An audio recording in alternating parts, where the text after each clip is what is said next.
The trip to Greece has changed my understanding of Paul, Greece, the New Testament, and myself. While visiting the major cities and small villages in Greece, I was able to see both modern and ancient Greece. These images will stick with me my whole life. Philippi presented my first glimpse into the life of Paul's travels. Lydia's shop, Paul's prison, the Via Ignatia were all in front of my eyes and at my feet. Ben Witherington describes Paul as a storyteller, radical, advocate, theologian, but for the first time in my life, Paul was real and his story was tangible.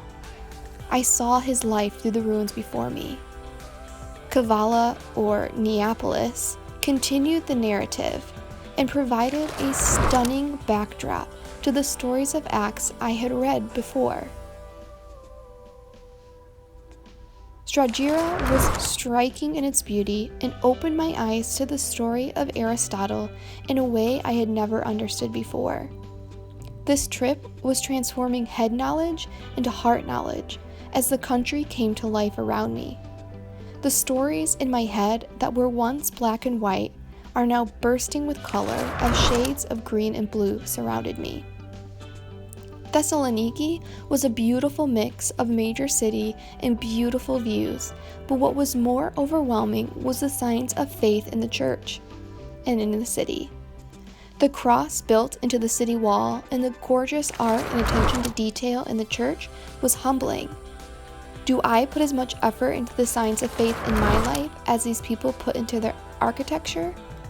Berea made me stop in my tracks as I stood in front of the literal steps of Paul, and Kalambaka made me gasp as I tried to take in the majesty of the mountains. This location was the biggest surprise for me as I found myself overwhelmed by the dedication of the monks and nuns from both centuries past and present day. This location challenged my understanding of perseverance and patience as I learned of the monks' many years of gathering supplies for their monastery. Am I willing to work that hard for that long without losing my patience or giving up? Delphi presented a physical challenge for me as we made the trek up slippery marble under the hot sun. The trek was worth the hard work because seeing the stadium at the top brought to life Paul's teaching on running and prizes in 1 Corinthians 9 and Philippians 3 in ways I could never imagine before.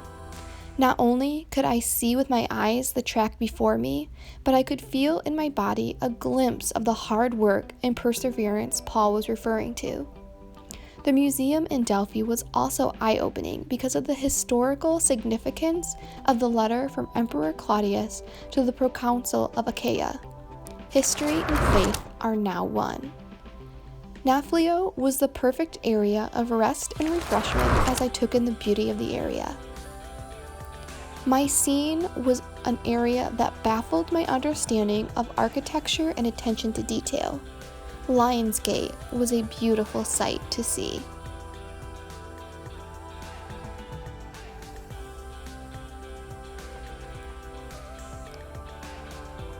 Corinth was an area I was most looking forward to and was pleasantly surprised to see we had the whole area to ourselves. Being able to listen to the professors teach on Corinth while standing amongst the ruins is a memory that will stick with me both my whole ministry and my whole life. The Bema brought to life the story of Paul's trials, his trials with the government and his own personal trials.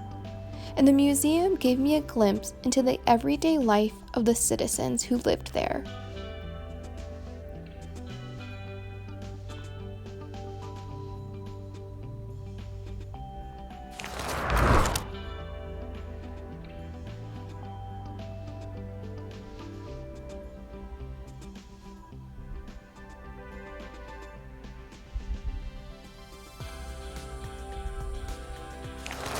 Athens was an area of conflict for me. The city was far busier and metropolitan than I was expecting, and there seemed to be more tourists here than any other location. While the busyness of the city was distracting, the Parthenon could not be missed. The perfection of its design and the beauty of its details were baffling. While I was impressed with the Parthenon, my attention was quickly drawn to Mars Hill. Sitting on Mars Hill while listening to Acts being read is another memory that will stick with me my whole life. Finishing our journey with a trip to the Olympic Stadium was a great way to merge ancient teaching with modern-day events. However, our visit to the track got a little too real when one of our own took Paul's words a bit too seriously and ran the race to win the prize. While the sites we visited were life-changing, it was the friends, food, and culture that will stick with me forever. Being able to experience these sites with other Christians and pastors pushed me to grow even stronger in my own faith, and the many stops for gelato made the trip even sweeter. This trip pushed me out of my comfort zone in many ways. Paul's teachings came to life right before my eyes. It was humbling and refreshing at the same time. It was truly a journey that I will never forget.